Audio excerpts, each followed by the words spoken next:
Bueno, esta es la segunda parte de lo que hablamos la otra vez. Vamos a retomar algunos conceptos y ampliarlos y nos vamos a meter un poco más de lleno en algunas cosas que pasamos por arriba. La idea hoy es ver 3 puntos, ¿sí? Solo te va a quedar con las ganas de ventilación mecánica para la próxima, pero bueno, creo que son cosas que son importantes. Vamos a ver 2 palabras de cómo recibimos un paciente en la terapia como para empezar a ordenarnos. Vamos a ver un poco el manejo de los monitores multiparamétricos, que es algo que parece una pavada, pero no lo es tanto, y es una herramienta muy importante. Y nos vamos a ir metiendo un poco en el manejo de algunas drogas que son estas. Algunas con más detalle, que son drogas más de uso cotidiano, y otras más de lejos, que son drogas que no se usan tanto, pero para que las conozcan. Así que bueno, vamos de a poquito. ¿Qué hacemos cuando aparece un paciente que entra a la terapia? ¿Sí? Súper importante esto, porque digamos, por algún lado tenemos que empezar. ¿Por dónde empezamos? Como les dije, les decía la vez pasada, por quedarnos tranquilos y ordenarnos, digamos, tener en nuestra cabeza presente qué voy a hacer primero y qué voy a hacer después, y esto no se los complejicé mucho, como para que no tengan claro los primeros pasos. Para todo lo demás hay tiempo, ¿sí? Primero, ya esté donde esté, ¿sí? Me ordeno, veo que tengo que estar preparado con todas las herramientas que necesito, me quedo lo más tranquilo posible y empiezo a ordenar los pasos. En general, o no sé si en general, pero en muchas ocasiones, el ingreso de un paciente a la terapia puede ser un ingreso ordenado cuando viene un postoperatorio, ¿sí? Donde viene con todo controlado y simplemente hay que ponerlo en la cama, pasarlo a la cama de terapia y conectarle las herramientas de monitoreo y está todo medianamente hecho, o muchas veces puede ser un caos, digamos, donde aparece una ambulancia con una emergencia, entran todos corriendo como locos a los gritos, y de una u otra manera nosotros tenemos que llegar al mismo escenario, al escenario donde tengamos al paciente en la cama de terapia, con todas sus herramientas puestas, con todas las, digamos, con todos los procedimientos de urgencia hechos, ¿sí? Entonces, primero nos quedamos tranquilos, siempre, como les decía la otra vez, no hay ninguna urgencia que justifique que ustedes hagan las cosas sin el EPP correcto. Cuando hablo de EPP no hablo de ponerse todo el mameluco y todo. A veces el EPP solamente son los guantes, digamos, ¿no? Un paciente polivalente que viene por una cirugía, por lo que sea. Pero siempre valoro eso. ¿Qué me tengo que poner antes de intervenir sobre el paciente? Siempre la seguridad de la escena y de los actores, ¿no? Y después, como decíamos la otra vez, A, B, C, D, E. O sea, el paciente que entra a la terapia lo recibimos con la mascarita de oxígeno, ¿sí? Antes de nada, porque digamos, si el paciente viene desaturando, viene hipoxémico, es lo primero que lo va a matar. Entonces, si nos ponemos a boludear poniéndole los electrodos, y mientras el paciente está hipoxémico, todo lo demás va a ser en vano, pues se va a morir por otra cosa. Entonces, lo recibimos con el oxígeno. Si es un paciente que está respirando mal, por ahí hay que conectarlo al respirador. Pero hasta que nos organizamos y agarramos todo, lo recibimos con el oxígeno, ¿sí? Eso es lo primero que hacemos, ¿sí? Mascarita, ambú, lo que uno tenga a mano para asistirlo en este sentido, ¿sí? Por supuesto, siempre dar aviso al médico de guardia ante un ingreso que tiene que recibir junto con el enfermero que está al paciente. Y después de a poco vamos colocando las herramientas de monitoreo, los electrodos, el saturómetro, el manguito para la PNI, ¿sí? Para la medición de presión no invasiva, y cuando llegamos a esa instancia, en general ya tenemos un panorama de qué paciente tenemos y con qué celeridad hay que actuar para corregir una u otra variable, o bien a veces son cuestiones de monitoreo nomás, ¿sí? Y en ese mismo momento yo no sé si lo pondría como 4 o 5, porque a veces son situaciones que se dan en paralelo. A ver, si bien uno tiene que tener un orden, hay cosas que uno puede ir haciendo juntos, digamos. Si están con alguien más, si están con el médico, por ahí mientras uno le pone la mascarita, el otro le va poniendo todas las herramientas de monitoreo, y así vamos avanzando sobre las cosas que tenemos que hacer, ¿sí? Las maniobras de emergencia tienen que ver con aquellas cosas que son imperiosas para mantener al paciente vivo, ¿sí? Que puede ser, como le decía, simplemente una mascarita, puede ser intubar al paciente, puede ser la colocación de un acceso, incluso puede ser el reanimar a un paciente que entra en paro, ¿sí? Pero bueno, eso se va a ir viendo con cada paciente en particular. Pero groseramente este es un poco el orden de las cosas. ¿Vamos? ¿Avanzamos? ¿Alguna duda? Bien. Monitores multiparamétricos, ¿sí? Estos son los monitores que tenemos en la terapia, ¿sí? Están muy buenos estos monitores porque son completos y son súper sencillos. Son monitores marca EDAN, no cobro nada por la publicidad, pero son los que tenemos. Y fíjense, arriba tenemos el registro electrocardiográfico, ¿sí? El trazado en verde es el trazado electrocardiográfico, a la derecha tenemos el número ¿sí? Que va, como decíamos la otra vez, va a contar los complejos QRS, ¿sí? A través de eso va a calcular un número. Si se fijan en ese mismo trazado, arriba a la izquierda hay bien al extremo, hay un palito único, que eso puede ser un 1, un 2, un 3, una BR, ABL, ABF, son las derivaciones del electrocardiograma, que uno las puede ir modificando para buscar un buen registro, ¿sí? Ahora les voy a mostrar en un videito cómo se va moviendo todo esto. Al lado hay un numerito que dice por 1, ese por 1 es la amplitud del registro electrocardiográfico. Si yo le pongo por 2, me lo va a hacer más grande, si le pongo por 4, me lo va a hacer del todo más grande. Y se puede poner 0,5 también. Con la intención de que el monitor registre bien cada uno de los complejos y no los vea como una línea basal. Si tenemos poco lugar en los trazados, porque una curva es más grande y demás, no me va a dejar aumentar la amplitud, si ya está en la amplitud correcta. Y lo que dice el monitor, en general lo dejamos ahí, eso depende de la función que cumpla el monitor, pero no importa. Y como les decía, a la derecha tenemos el registro, el valor de la frecuencia cardíaca. Si vamos abajo, tenemos el registro en las mínimas y las máximas y eso. Ahí después vamos a la alarma, sí. Después vamos variable por variable después.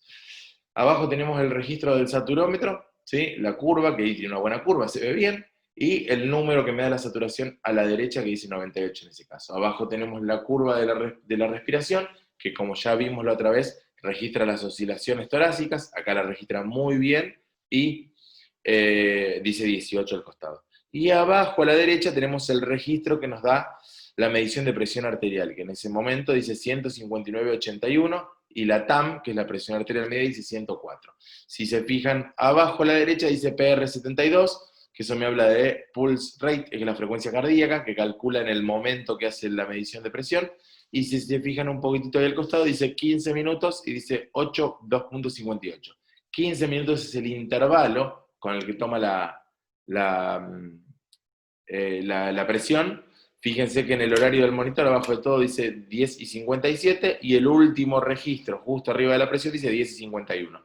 O sea que pasaron más o menos 6-7 minutos, y aquello que al lado de 15 minutos dice 8, 2,58, es una cuenta regresiva hasta el próximo registro. Todos esos números que aparecen abajo a la izquierda son todos los registros previos que va guardando el monitor. Vamos a los botones, ¿sí? De los botones que están abajo, hay 3 que no se utilizan, 4 les diría que no se utilizan, y los demás, no, perdón, son 3 los que no se utilizan y 3 los que se usan. Hay 7 en realidad botones. Abajo a la izquierda está el de encendido y apagado. Los luces que tiene ahí, uno es el de arriba, es carga cuando el monitor está enchufado a la corriente cargando, y abajo dice alarm, que va a prender cuando suene una alarma. El primer botón no le den bola, como que no está. El segundo tampoco. El tercero es el silenciador de la alarma. Cuando la alarma está sonando, uno aprieta ese botón y la silencia por 30 segundos. Si no me equivoco, si uno lo aprieta 2 veces, lo silencia por 2 minutos. El cuarto botón es para un registro eléctrico en papel del electrocardiograma, que no lo usamos tampoco. Y tenemos el quinto botón, que se ve como un bracito con el manguito. Eso es la medición de la presión arterial. Cuando uno aprieta ese, es una medición manual, además de la que se toma en el intervalo que está seteado. El último botón lo que va a hacer es abrir el menú con todos los datos del paciente y demás. Y a la derecha, abajo de todo, esa rosquita, ese circulito gris, es la selectora, digamos, donde uno va girando esto, ahora lo van a ver cómo lo hago en un videito, y va cambiando en la pantalla, en las diferentes variables que mide. La forma de seleccionar, cuando uno va girando, es apretando esa misma rosquita. ¿Se entendió? ¿Hay dudas? ¿Algo? Me interrumpen, ¿eh? Bueno, ese es el lateral del monitor. Ahí vamos a ir conectando las diferentes variables. Ahí está conectado el saturómetro, está conectada la PNI y el registro electrocardiográfico.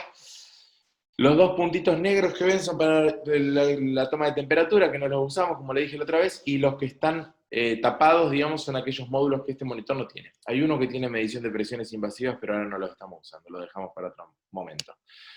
Bueno, y acá hay un pequeño video donde les muestro un poco cómo uno va girando.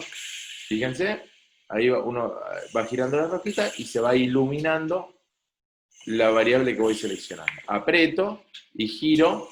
Ven que dice por 2, por 4, ahí donde estoy moviendo, ¿sí? Para ir cambiando lo que necesito modificar. ¿Ve? Ahí cambio la derivación del electrocardiograma. ¿Sí? Y cada vez que selecciono y muevo para los costados. ¿Bien? ¿Estamos bien hasta acá? ¿Hay alguien conectado? ¿O está todo dormido? Están todos dormidos, me parece.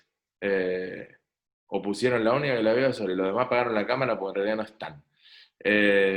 Bueno, seguimos. No sé si hay alguien más que... No. Ahí están. Los despertaste, Laura. Muy bien. Perdón, vamos a avanzar. No sé si le puse otra vez esto. Bueno, ¿ahí qué hice? Ahí lo que hice fue apretar el botón del menú. ¿Sí? El botón del menú era el último botón de abajo. Eso me va a abrir esto que dice menú del sistema, y ahí hay un montón de variables que yo puedo setear, de las cuales no usamos muchas, pero sí podemos usar la que dice ajuste sistema. Vamos a llegar girando la rosquita que les mostraba y apretando ahí, y de ahí lo que me permite es seleccionar qué variables registra y qué variables no al monitor. Uno le pone apagado o encendido según lo que quiere que registre, y puede sacar o poner una curva o un registro de una de las variables. No mucho más que eso de ese menú. Si vamos a la parte de electrocardiografía, ¿sí? Arriba nos ponemos donde está el numerito que dice 74, en ese caso donde dice SG, y apretamos, me va a desplegar este menú. Este menú es parecido al menú de todas las variables, ¿sí? Lo más importante, yo les menciono lo más importante de acá, donde dice ALMHR, es Alarm Heart Rates, alarma de frecuencia cardíaca. Ahí está prendida la alarma, como debe estar. Y esa alarma uno la debe setear entre determinados límites. Si se fijan, 4 lugarcitos hacia abajo dice ALM al y ALM va. Ahí, ¿eso qué significa? Que ahí donde dice 102, cada vez que la frecuencia cardíaca esté más alta de 102, el monitor va a sonar una alarma. Y cada vez que esté más baja de 49, que es el número de abajo, va a sonar una alarma también, de taquicardia, de bradicardia. Entonces, eso tiene que estar en números razonables para que la alarma no suene al pedo. Digamos, si acá tuviéramos, por ejemplo, un paciente que tiene un bloqueo, una arritmia lenta, que está a 45 de frecuencia cardíaca, tal vez sea razonable la alarma baja, ponerla en 35. No para que no suene, sino para que me avise cuando realmente la frecuencia baje a un valor que a mí me preocupe. ¿Sí? Si yo ya sé que está ahí y no tengo que intervenir, lo dejo como está. ¿Sí? Entonces eso se va a ir seteando acorde a las necesidades del paciente. Prohibido silenciar las alarmas. Bueno, ahí le llama algo la atención. Hay una alarma, hay 2 alarmas que están silenciadas. ¿Cuáles están silenciadas? ¿Saben? ¿Alguien? Bueno, si se fijan, en las diferentes variables, hay un lugar donde hay una cosita roja que es una campanita tachada. Esas tienen las alarmas silenciadas. La de frecuencia respiratoria está silenciada, y yo les dije que estaba bien eso, porque la de frecuencia respiratoria a veces registra mucho ruido y suena al pedo, pero la que no está bien ahí que esté silenciada es la de la presión arterial. ¿Sí? Fíjense, ahí avanzamos y abrí el menú de saturación. Alarma encendida, perfecto eso. Y si vamos abajo, tenemos una que dice ALM saturación alta y saturación baja, está en 100 y en 91. Esto significa que va a sonar, si está en más de 100, que nunca va a estar en más de 100 la saturación, con lo cual esa alarma existe al pedo en estos monitores, en la mayoría de los casos, y cuando esté en menos de 91 va a sonar. Esto está seteado perfecto, ¿sí? Lo único que uno podría cuestionar es que esto tiene una alarma también de frecuencia cardíaca que va a sonar recién cuando esté arriba de 170, como dice abajo. Pero no es una alarma que usemos mucho porque tenemos el registro electrocardiográfico. Vamos al menú de respiración. Acá, fíjense que donde acá decía alarma encendida, acá dice alarma apagada, la primera línea. ¿Sí? Ahí está apagada. Y está puesto los límites entre 40 y 6. ¿Sí? Son medio exagerados esos límites, pero es una alarma que está apagada igual. Avanzamos. Esta es por ahí la más difícil porque tiene muchas cosas. Es la de la presión arterial. ¿Sí? Esta alarma está apagada, debería estar prendida. Y fíjense que hay, donde dice ALM, CIS, DIA y PP. Eso es sistólica, diastólica y media. Alta, baja, alta, baja, alta, baja, dice. ¿Sí? Con lo cual hay varias variables para setear, ¿sí? Las alarmas. ¿Sí? Así en general. Una pregunta. Sí, dale. ¿Cada paciente que ingrese tenemos que restablecer todos esos valores? Muy buena pregunta. En general, todos estos valores suelen estar seteados de fábrica de una determinada manera. Cuando uno apaga el monitor y lo vuelve a prender, suelen quedar como están. Lo que es importante, ¿sí? Es tener en cuenta el paciente que tenemos. ¿sí? Como para no tener que tomarse el trabajo de poner otra vez todas las alarmas. Si la dejamos en un estándar y nos acordamos que una alarma la pusimos en un valor muy alto, cuando entre otro paciente nos tenemos que acordar que por ahí después hay que acomodarla. Pero eso se van a ir dando cuenta solos, porque de repente, si un paciente, tenemos todo seteado de una manera, entra un paciente que tiene 200 de sistólica y no sonó ninguna alarma, decimos, che, esto está mal, algo quedó puesto mal de antes. Entonces, no es una cosa tan engorrosa que cada vez que entra uno hay que ir a restablecer todos los valores. ¿Se entiende? No sé si se me entendió, pónganme un dedito, así algo. Sí, Doc, Bien, bien. entendió. Sí, No quiero otra interrumpir cosa, mucho. Sí, Yami.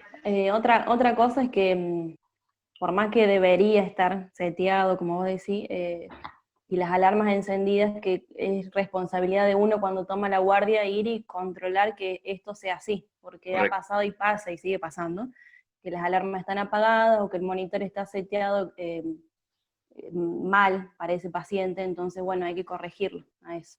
Totalmente, porque digamos, nos pasa algo grave y no lo detectamos, digamos, y para eso tenemos una terapia intensiva. Otro fenómeno que se da mucho en las terapias intensivas es que la gente acostumbra sus oídos a las alarmas. Están sonando y sonando y sonando y nadie le da bola. Y eso no puede pasar. Las alarmas tienen que sonar cuando pasa algo, porque están para eso, ¿sí? Si, mil veces me ha pasado, está sonando una alarma y dice, che, ¿qué pasa con esa alarma? No, es la de la presión porque está alta. Bueno, entonces corrijamos las alarmas si no hay que darle bola, corrijamos los límites, porque yo quiero que suene cuando haya que darle bola. Porque si mientras está sonando una alarma al paciente le pasa otra cosa más, no va a sonar otra, va a seguir sonando la misma y yo no tengo forma de saber si le agregó una complicación más, ¿sí? O sea, están para eso. Y les agrego una cosa más de este menú, fíjense del lado derecho que el tercer ítem dice intervalo. Eso es lo que se te da con qué frecuencia se toma la presión arterial. Para que se acuerden, uno le modifica la frecuencia y dice 15. Vamos a suponer que 15 me parece muy frecuente, lo paso a 30. Cuando lo paso a 30 no le va a tomar, ni le va a tomar a los 30 minutos. Tengo que apretar el quinto botoncito, el que tiene el brazo, después de setearlo, para que largue la primera medición. Y a partir de ahí va a empezar la cuenta regresiva y le va a tomar cada tanto. ¿Vieron que tenían un montón de detalles los monitores que no es solo mirarlos? Muy bien. Hagan algún comentario de esto. ¿Se entendió? ¿No se entendió?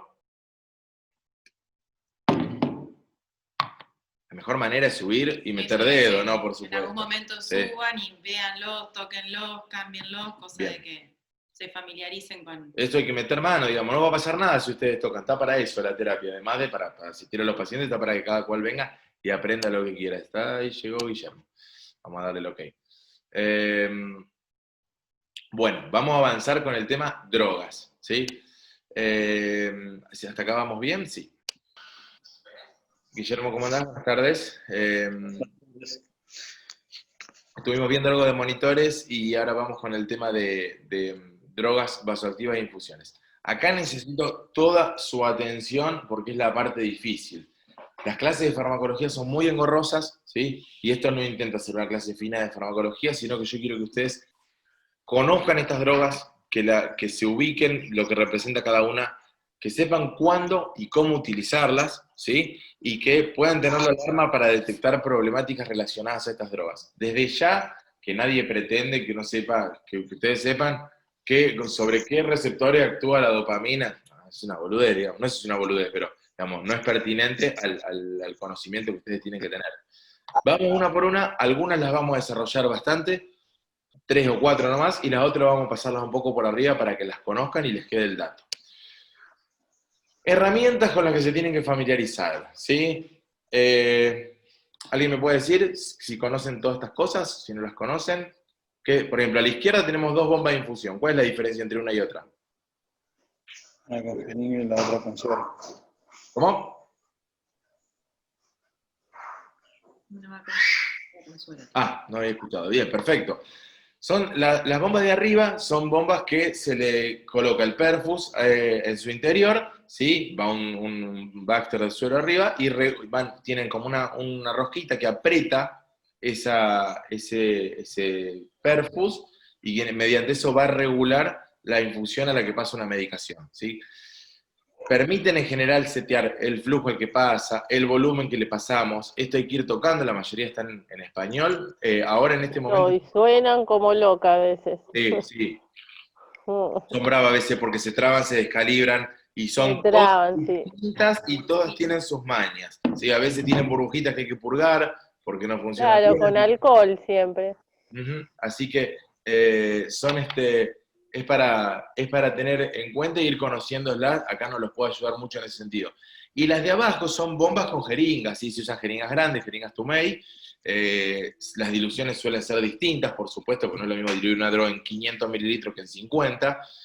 Y son bombas que suelen ser más precisas, suelen ser más cómodas y suelen tener más funciones. Suelen tener algunas funciones de bolo que manuales. La verdad que son bastante cómodas. La clínica compró 2 de estas que todavía no llegaron, así que después nos vamos a ir familiarizando según cuál sea. Son todas medianamente parecidas, pero a su vez son distintas. Todas tienen más o menos las mismas funciones, pero hay que ir toqueteando. Yo no la conozco esa de jeringa. ¿No?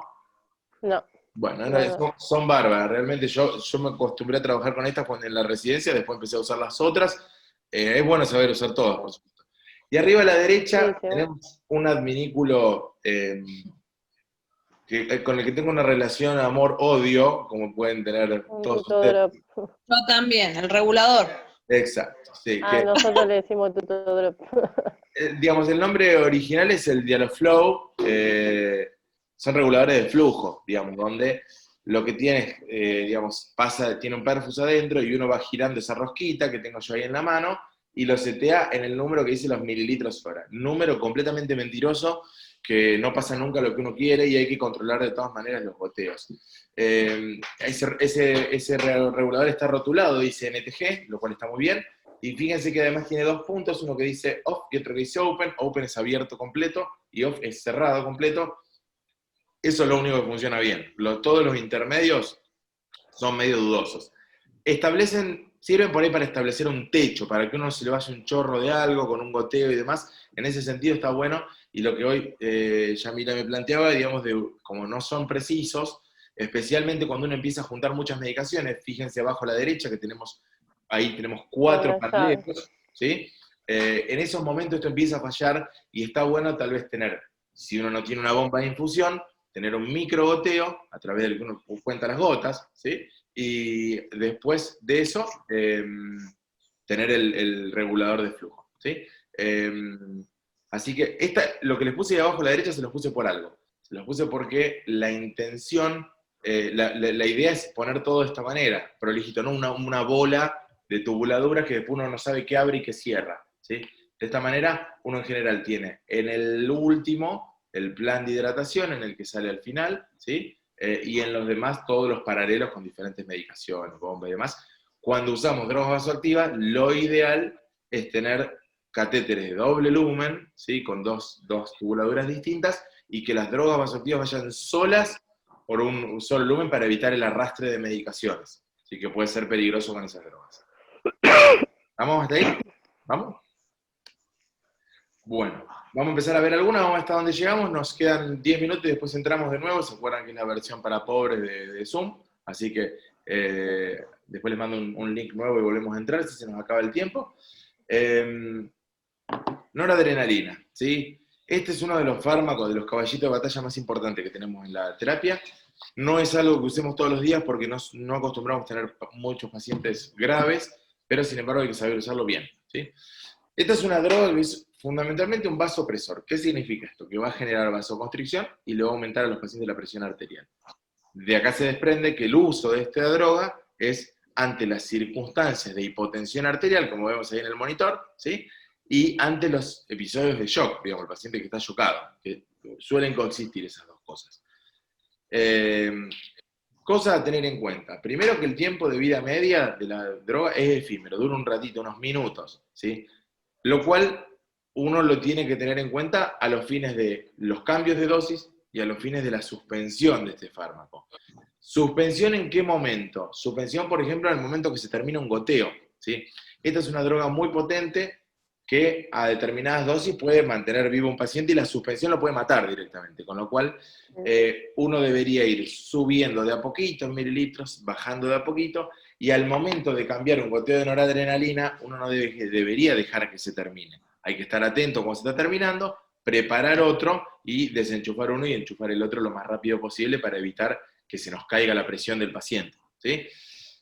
Siempre se pasa a través de un acceso venoso central, siempre. Se puede arrancar dosis chiquita a través de una periférica, pero en general hay que terminar poniendo una vía central. Les digo más, en general el paciente que está chocado necesita una vía central por varios motivos, no solo por la necesidad de usar noradrenalina. Como les decía, se usa dosis chiquititas, se sube de a 1 o 2 mililitros hora y se baja de a 1 o 2 mililitros hora, siempre en bomba de infusión o microgoteos, y las ampollas tienen 4 miligramos, ¿sí?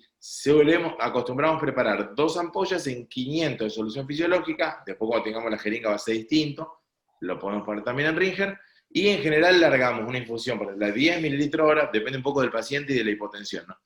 A 10 mililitros hora y después la vamos titulando, o sea, le subimos un poco más, le bajamos un poco más, según lo que vaya pasando. Acuérdense que esto uno lo pone y empieza a actuar en el momento. Tiene que recorrer la tubuladora y cuando le llegó y empezó a actuar. Eso no es que debemos esperar 15 minutos que actúe, son un par de minutos. Y en función de eso, también cambian un par de minutos, vamos subiendo y bajando hasta que lo ajustamos y logramos la presión que queremos, ¿sí? Ojo con escape accidentales de la infusión, que no se abra una chapita y demás, porque los bolos de esto pueden dar picos hipertensivos, pueden dar arritmias, y hay otros dos fenómenos que se dan ya más raros. Una es la hipoperfusión tisular, cuando tenemos dosis muy altas, a los pacientes se le empiezan a poner negro los deditos, no sé si lo vieron en algún momento, e incluso he visto pacientes que le han tenido que amputar los dedos, ¿no? Por esta circunstancia, por culpa de la noradrenalina.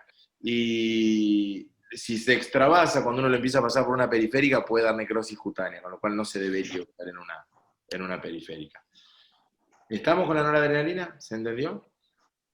¿Dudas? ¿Algo?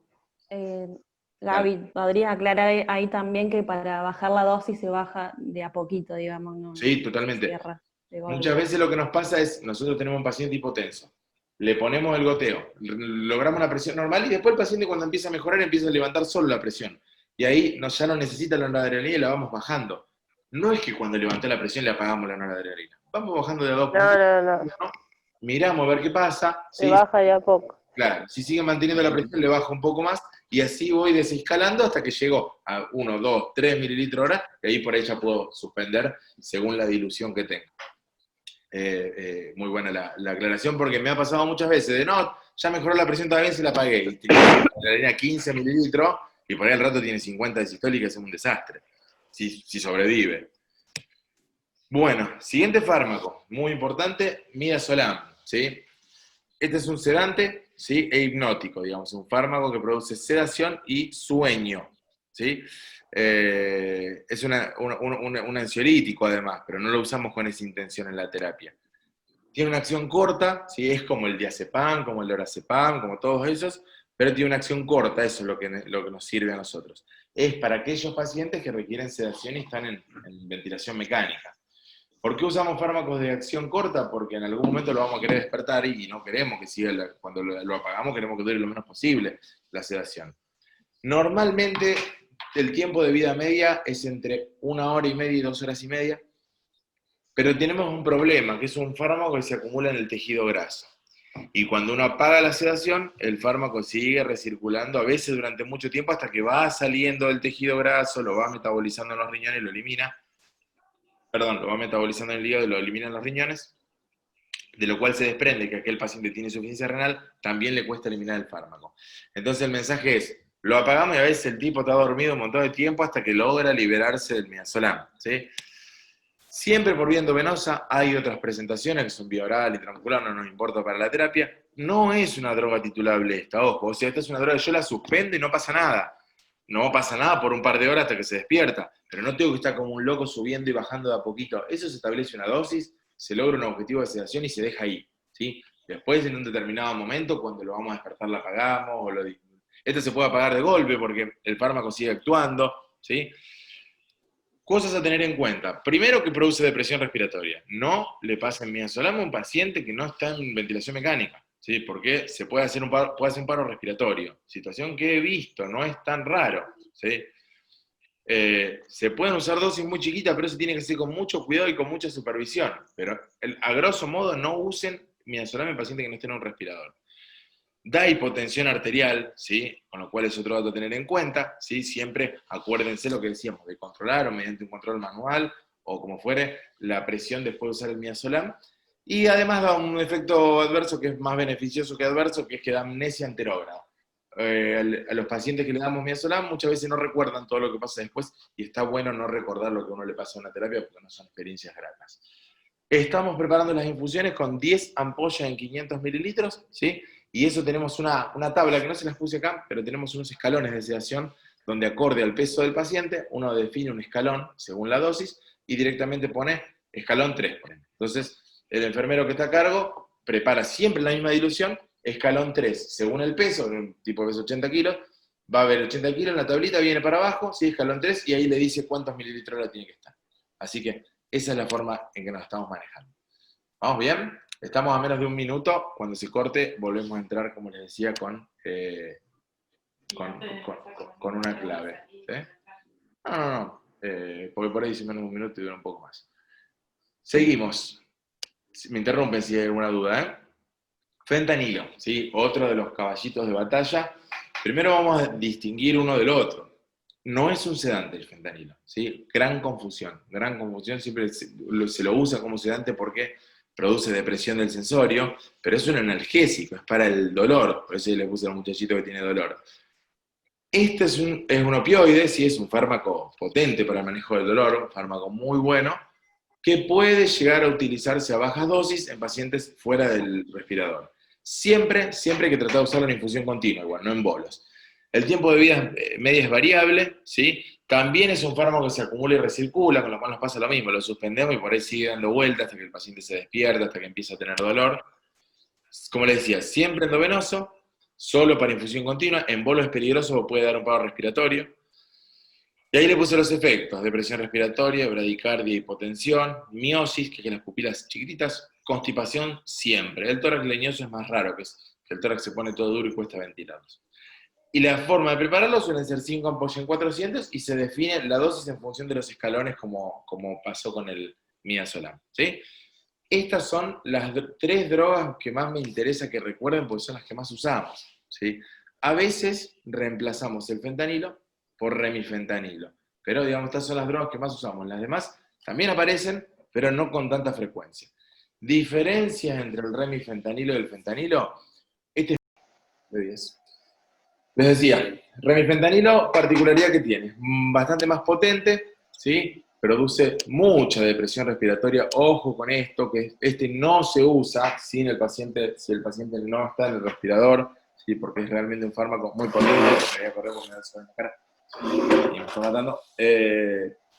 Pero la particularidad que tiene es un fármaco bárbaro como analgésico para el paciente en el respirador porque tiene una vida media más corta y no se acumula en el tejido adiposo. Lo metabolizan unas esterasas plasmáticas, son unas enzimas, y uno lo apaga y en media hora se acaba el efecto. Eso está buenísimo. ¿Por qué no lo usamos más si está tan bueno? Porque suele ser un poco más caro que el fentanilo. Pero bueno, tenemos también, y a veces lo usamos, cuando se nos acaba el fentanilo lo usamos, y da muy buenos resultados. Ojo que a veces da mucha bradicardia, ¿sí? A veces hay que ir regulándole la dosis porque se ponen bradicárdicos en serio. Es muy bueno esto para la analgesia de pacientes neurocríticos, el paciente que está en un respirador, que tiene un problema neurológico agudo. Está bueno este fármaco, uno lo apaga y lo puede evaluar enseguida el paciente, no tiene que esperar a que se metabolice, que ya no sabe si es lo neurológico o si es el fármaco. Bueno, dopamina, ¿sí? Fármaco muy usado históricamente y hoy un poco en desuso. ¿Por qué? Porque antes reemplazaba a la noradrenalina. En las terapias era el caballito de batalla para los pacientes chocados y los pacientes hipotensos, hasta que en el año, no quiero mentir, pero por el año 2010 se hizo un trabajo que demostró que la noradrenalina era igual de buena, y sin embargo la dopamina daba más efectos adversos, daba más arritmias, así que fue reemplazada un poco por la noradrenalina para el tratamiento del shock y la hipotensión. Actúa sobre varios receptores. Sí, me quería decir algo. La particularidad que tiene efecto cardíaco, no solo aumenta la presión, sino que además aumenta la contractilidad cardíaca y aumenta la frecuencia cardíaca, cosa que lo vamos a usar nosotros. Por eso las indicaciones de la dopamina son aquellos pacientes que tienen un shock cardiogénico o que tienen una arritmia lenta con hipotensión arterial. O sea, el tipo tiene 40 de frecuencia cardíaca y está con la presión baja, la dopamina le entra joya y le entra justito. Vayan recordando esto porque después vemos unos casos. Un par de casos al final. La farmacocinética y la forma de administración igual que la noradrenalina, por vía central, fármaco titulable con modificaciones de dosis muy paulatinas, muy lentas, no se suspende de golpe. Cuando hay que cambiar la infusión hay que tratar de hacer la maniobra rápido. Igual que la noradrenalina, ¿sí? Así que en ese sentido no es distinto. Y los efectos adversos, como recién dijimos, las arritmias y desde ya la hipertensión arterial si nos pasamos de dosis. Isoproterenol, esta la usamos bastante. Bastante porque muchas veces tenemos muchos viejitos con arritmias lentas, con bloqueos auriculoventriculares, que vienen con 30, 40 de frecuencia. Y la particularidad que tiene el isoproterenol es que es muy parecido a la dopamina, con la diferencia que en vez de un vasoconstrictor, es un vasodilatador. Entonces, lo que hace en vez de subir la presión es bajarla, ¿sí? Aumenta también la frecuencia cardíaca y la contractilidad, pero baja la presión. Así que lo mismo lo usamos en el shock cardiogénico o en las arritmias lentas, pero aquellas que tienen hipertensión arterial. El paciente que tiene 40 de frecuencia y 200 de sistólica, isoproterenol, lo ideal.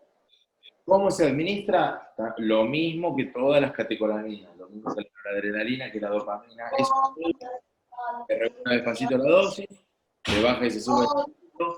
Se preparan. Gaby, silencia porque no se escucha, por favor. No sé quién tiene. Fíjense que si se mete mucho ruido doméstico. Voy a decir que lo silencie yo. Si no silencian ustedes, ahí está. Bien, ahí se escucha mejor.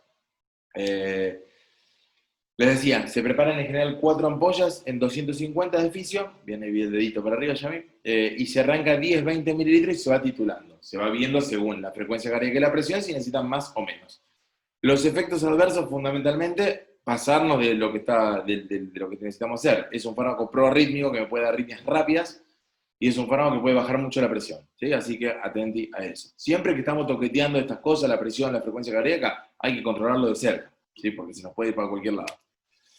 Dobutamina, lo usamos poco, ¿sí? Ya vamos llegando a las últimas, no se enrosquen la cabeza. Este es un fármaco que es parecido al isoproterenol, muy parecido, ¿sí? Con la diferencia de que se usa mucho para aumentar la frecuencia cardíaca y la contractilidad del corazón, y no es tan vasodilatador. No, el efecto sobre la presión es más leve, ¿sí? Pero es muy parecido. Puede dar lo mismo, y a veces puede ser necesario asociarle noradrenalina para sostener la presión en aquellos casos que por otro motivo necesitan dobutamina y se ponen hipotensos, ¿sí? No es razonable la asociación dobutamina y dopamina, pues suma mucho efecto proarrítmico. Los últimos, nitroglicerina, la usamos un montón, ¿sí? No se creen, la nitroglicerina no explota, ¿eh? Le digo porque hubo gente que iba a la terapia intensiva y creía que podía explotar la nitroglicerina, no explota, no esta presentación por lo menos. Es un vasodilatador mixto, arterial y venoso, ¿sí? Y el efecto es leve, digamos, está bueno porque, digamos, se usa para los pacientes hipertensos o los pacientes coronarios agudos, y no es una cosa muy violenta que uno le pone, eso se nos cae la presión al piso, sino que permite titulaciones con márgenes más grandes. Se puede subir de a 5 o 6 mililitros, es bastante permisiva en ese sentido. Siempre por vía endovenosa. Puede usarse por vía periférica, pero hay que considerar que el efecto es menor que por vía central, ¿sí? No importa eso, pero puede que el paciente que lo usa por vía periférica necesite más dosis que el que lo usa por vía central. Acostumbramos poner 2 ampollas en 250 de dextrosa, esta se diluye en dextrosa, y arrancamos más o menos 20 mililitros hora, ¿sí? Después se va titulando, se sube o se baja según la presión. Datos importantes a tener en cuenta con la NTG. Puede dar hipotensión arterial si nos pasamos de rosca. Da mucha cefalea, hay muchos pacientes con NTG que le duele la cabeza, mucha cefalea. Y suele ser un fármaco que da una cosa que se llama taquifilaxia o taquifilaxis, que es que rápidamente deja de actuar. Por ahí le ponemos un día y a los 1 o 2 días no tenemos más efecto, ¿sí? Que bueno, eso implica reemplazarlo por otro. ¿Sí? Hay pacientes que hacen esto. Nitroprusiato, este es un vasodilatador hermoso de efecto arterial, pero muy potente, muy bueno. Lo usamos a veces en los pacientes neurocríticos, en aquellos que a dosis máxima de NTG no andan. Se usa para la hipertensión, por supuesto, siempre por vía endovenosa. Pasa lo mismo en cuanto a vía periférica y central. Nota de color con esto, es un fármaco fotosensible que al exponerlo a la luz se inactiva, con lo cual hay que cubrir todo. Viene con unos tiene una funda tipo de aluminio para poner el Baxter, y algunos vienen con un perfus opaco y otros hay que taparlo, cubrirlo todo con cinta para que no le dé la luz al fármaco, porque me lo inactiva. Lo mismo, ¿sí? Hipotensión arterial, cefalea, taquifilaxia, y está descrita un tipo de intoxicación por tiocianato, yo no la vi nunca, la verdad. Se prepara una sola ampolla en 500 y acá vamos despacito. Este sí despacito porque es re potente, sí, que no se nos escape un chorro de esto porque es re potente. Muy bien, dudas hasta acá. Ya llegamos al final. Pero pregunten. Pregunten. ¿Se entendió más o menos todos los fármacos? Sé que es algo para repasar. En la terapia tenemos, esto no se los dije, pero tenemos una hojita con cómo preparar todas las infusiones, ¿sí? Vamos a poner algunos ejemplos, a ver si se entendió. ¿Qué les llama la atención acá? Se corta, Gaby. No me digan. Sí, ¿ahí me escuchan bien? Yo te escucho bien, ¿eh? Bueno, vamos a poner algunos ejemplos, les decía. Sí, ¿Qué les llama sí, la sí. atención acá? No, se corta, debe ser el wifi. Bueno, fíjate ahí, me pueden poner por el chat, si no, no pueden decirlo bien. ¿Qué les llama la atención de este monitoreo? ¿Es un paciente bradicárdico e hipotenso? Totalmente. ¿Qué podemos hacer con un paciente bradicárdico hipotenso? Le doy todas tres opciones. Noradrenalina, dopamina, isoproterenol. ¿Cuál le pondrían? Noradrenalina. La noradrenalina puede ser una buena idea, ¿sí? Te va a corregir la presión arterial, eso, te va a subir la presión, ¿sí? Lo cual está muy bien. Sin embargo, no te va a corregir la otra variable, que es la frecuencia cardíaca. ¿Hay algún fármaco que haga las dos cosas de los que vimos?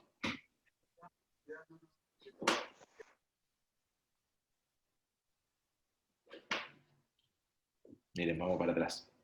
¿Cuáles eran las opciones que me dijo, Doc? Noradrenalina, dopamina e isoproterenol. Fíjense, vamos para atrás. Noradrenalina dijimos, aumenta la presión arterial. Esto es efecto adverso, perdón. Vasopresor e inotrópico, aumenta fundamentalmente la presión arterial, ¿sí? Indicación, hipotensión arterial y shock. Si vamos a parar a la dopamina, dice, aumenta la contractilidad cardíaca, la frecuencia y la presión arterial, ¿sí? Con lo cual, fíjense, bradiarritmias con hipotensión arterial. El isoproterenol es al revés, aumenta pero disminuye la presión. O sea, en este caso el isoproterenol prohibido porque no le podemos bajar la presión, ¿sí? La noradrenalina no estaría mal, pero me arregla la mitad de las cosas. En este caso es un buen caso para usar dopamina, ¿sí? La dopamina me aumenta la frecuencia cardíaca y me aumenta la presión arterial, ¿sí? Ese puede ser un buen ejemplo. Este es el famoso ejemplo del viejito que viene bloqueado y además está hipotenso, ¿sí? Si estuviera hipertenso, le podemos poner isoproterenol. ¿Vamos? Vamos con otro. ¿Alguna duda de eso? ¿Qué les parece acá? Ya les dije casi la respuesta recién. ¿Qué les llama la atención? Vamos a hacer otro ejercicio. Vamos a suponer que entra este paciente a la terapia intensiva, ¿sí? Un paciente que entra lúcido, ¿sí? Lo trae el servicio de emergencia, viene derivado de un lugar y entra a la terapia intensiva. ¿Qué es lo primero que le pondrían a este paciente? Es tramposa la pregunta, ¿eh?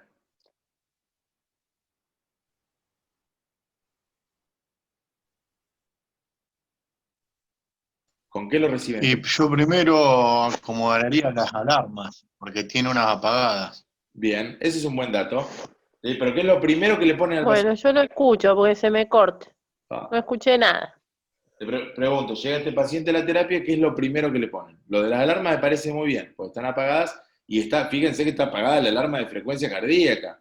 Sí, y está 31 de frecuencia. Capaz que la apagaron porque ya lo están viendo, pero ojo, están todas apagadas las alarmas. ¿Sí? Esto es el enfermero que no tiene ganas de que le moleste el ruido. Está muy bien la observación de Emiliano. Lo primero que le ponemos a este paciente es oxígeno, porque es lo primero que le ponemos a todos. ¿Sí? Acuérdense, grábense eso. Pero me dice, pero está saturando a 95. Bueno, Máscara reservoria. lo que fuere, Se ¿sí? usa La máscara fundamentalmente. reservoria es bárbara. Entonces, siempre recibimos a los pacientes con oxígeno. Incluso Yo no cuando estoy escuchando. no estás Estoy escuchando, Estoy contestando más o menos como voy escuchando, porque escucho re mal. Pero está muy bien, digamos, lo primero que hacemos es oxígeno. Acá ya sabemos que no está desaturando, pero en general no tenemos todos estos datos cuando entra. Le pusimos el oxígeno, le ponemos el monitor, nos encontramos con este panorama. ¿Qué hacemos? ¿Sí? Lo primero que tenemos que hacer es quedarnos tranquilos, porque el paciente no está hipotenso y no está del todo digamos, no es una cosa para volverse loco. Lo es si no lo corregimos a corto plazo, porque está muy baja la frecuencia cardíaca. ¿Con qué la podemos corregir? Vamos a tomar, digamos, las mismas referencias. Vamos a suponer las opciones son noradrenalina, dopamina, dobutamina e isoproterenol. Le agrego una más. ¿Noradrenalina le pondría a alguien?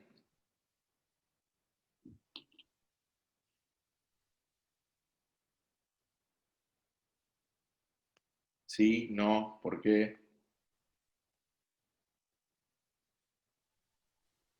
¿Alguien?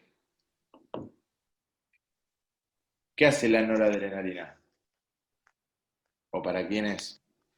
Hipotensa, Algo. un vasopresor. Exacto. Entonces, ¿este paciente cuánto tiene de presión? ¿Ven el valor?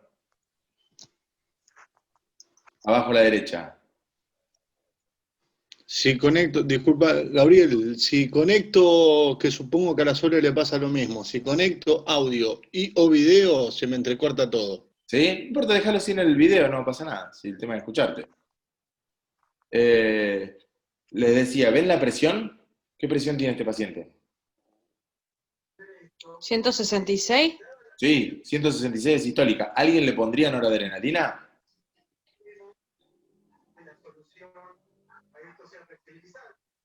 Ay, me entra la duda, Doc.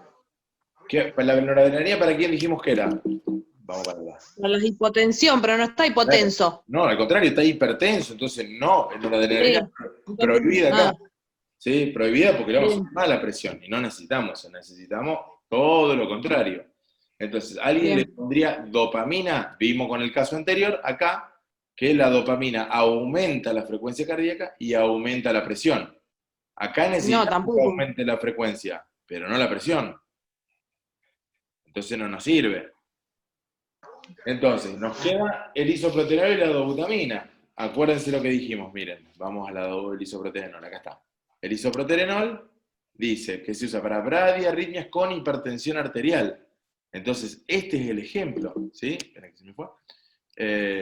Bradiarritmia, está lenta la frecuencia cardíaca, ¿sí? Y está alta la presión. Les vuelvo a decir, yo les estoy diciendo un montón de cosas que probablemente no sean después decisiones de ustedes, ¿sí? Sean decisiones del médico de guardia. Pero lo que quiero es que ustedes les llame la atención y que sepan que ante la modificación de estas variables nosotros tenemos que intervenir. Digamos. El paciente está bajando la frecuencia cardíaca, está aumentando la presión. Algo hay que ponerle, y son estas drogas, y más o menos conocer cómo hay que usarlas. ¿Sí? Nadie le va, ni el médico, ni nadie le va a pedir que ustedes sepan qué droga usar en cada una de las circunstancias. Es para poner los ejemplos pertinentes a lo que estuvimos viendo. ¿Sí? Dudas. ¿Vieron que era más difícil hoy la cosa? Todas. Todas. Bueno, no importa. Pregunten si tienen dudas. Es que me acuerdo los nombres de la medicación, pero no me acuerdo bien qué es el efecto, para qué se utiliza. No me acuerdo mucho de eso. Digamos, esto nos introduce un poco al hecho de que el paciente, fíjense que venimos de la clase pasada, de decir, che, cuando la presión aumente mucho, baje mucho, cuando la frecuencia aumente mucho, baje mucho, nos tiene que prender la lamparita y todo. Bueno, ahora eso ya lo entendieron, digamos, avanzamos un paso. Y de lo básico a lo complejo. Totalmente, digamos, y les digo más, avanzamos un poco más de lo necesario para que ustedes tengan el concepto grosero, ¿sí? Es decir, hey, acá hay que actuar rápido, y después cuando actuemos, tenemos que usar esas drogas con cuidado, ¿sí? ¿Con qué cuidado? Con los que vimos antes. Mucho de esto es después el día a día, de cómo preparar una medicación, y por qué no el mandarse algunas cagadas también, qué sé yo, ha pasado, qué sé yo, cuando arrancamos con la terapia intensiva, me acuerdo que la primera semana fue, vamos a cambiar el goteo de noradrenalina, y alguien, cuando lo fue a cambiar, fue a lavar el goteo y se fue un chorro de noradrenalina, hicimos un desastre con un paciente, no pasó nada después, pero se le subió la presión, empezaron a pasar algunas cosas. Bueno, la persona que le pasó eso le pasó una sola vez y no le pasó nunca más, digamos, porque se asustó por eso y entendió que era una droga que tenía estas características. Entonces, cuando ustedes estén con un paciente, ¿sí? y lo tengan hipotenso, y tengan una noradrenalina de 10 mililitros hora, y dice, está hipotenso, bueno, subile la noradrenalina. Entonces, por ahí van a decir, bueno, se suben a 20, y cuando le toman de vuelta, tienen 180 de sistólica, uy, le subí un montón. Entonces, ahí es ir encontrándole un poco el punto, e ir conociendo la potencia y la forma de utilizar las drogas desde el tocar. Eso yo les puedo dar ciertos lineamientos, pero después tiene que ver con la sensibilidad o la percepción que tiene cada uno de lo que está haciendo, ¿sí? Nadie les va a decir nunca nada si cometen un error con esto, digamos, porque es parte del aprendizaje, ¿sí? Pero bueno, sí tener ciertos márgenes de referencia para no mandarse de lleno una cagada grande. ¿Me explico? Yami, ¿algo para agregar? No, Gaby, se entiende muy bien. Lo único bueno, pero eso después se los puedo explicar personalmente, del microgotero con el regulador, que como vamos a empezar a usar así en UTI hasta que lleguen las jeringas, las bombas de jeringa, digo, para pasar esa medicación, ese Bien. tipo de medicación. ¿Algo más que quiera agregar alguien? ¿Alguna inquietud, duda, lo que fuere? Aprovechen ahora. Si no, bueno, después, por supuesto, también. Pero, ¿qué les parece? ¿Les sirve esto?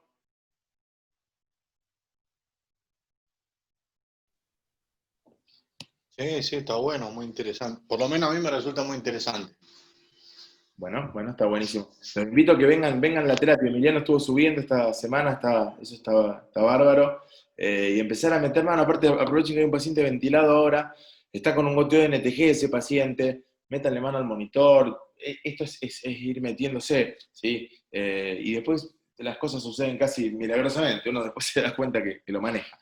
Así que bueno, chicos, no sé si alguien quiere agregar algo, aclarar alguna duda. Algo en particular, después vamos a hacer una charla más, probablemente la semana que viene, donde vamos a ver algunas cosas de ventilación mecánica, ya no les hincho más las pelotas, después ya queda todo en la curiosidad, la inquietud de cada uno, en acercarse a aprender algunas cosas. Sí, les transmito un poco que contamos un poco con ustedes para participar y para dar una mano en algunas circunstancias. Ojalá no sea necesario, pero como viene la mano, les digo que todos vamos a ser necesarios y todos vamos a tener que hacer tareas, no sé si decir adicionales, pero vamos entrando en un momento epidemiológico donde las cosas son un poco así, digamos, ¿no? Todos vamos a tener que dar una mano con tareas, nosotros con las tareas de los médicos de guardia. Si se abre esta unidad nueva donde vamos a tener estos pacientes, eso lo vamos a ver Laura y yo, los médicos de guardia no van a ir, para que vamos a ir a dar una mano nosotros con esa tarea.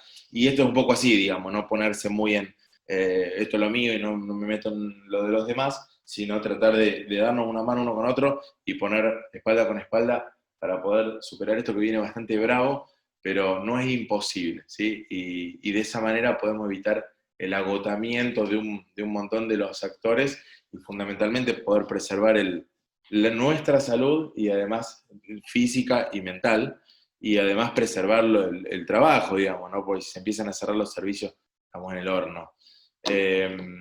No sé si nadie tiene nada más para agregar, llegamos hasta acá, si no, los escucho.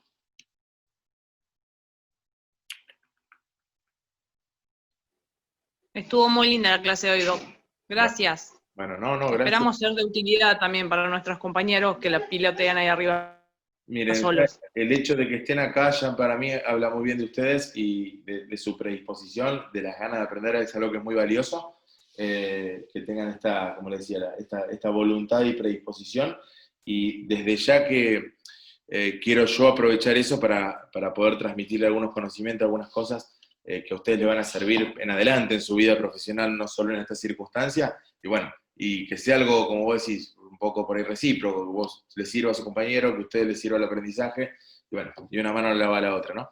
Así que bueno, chicos, muchas gracias.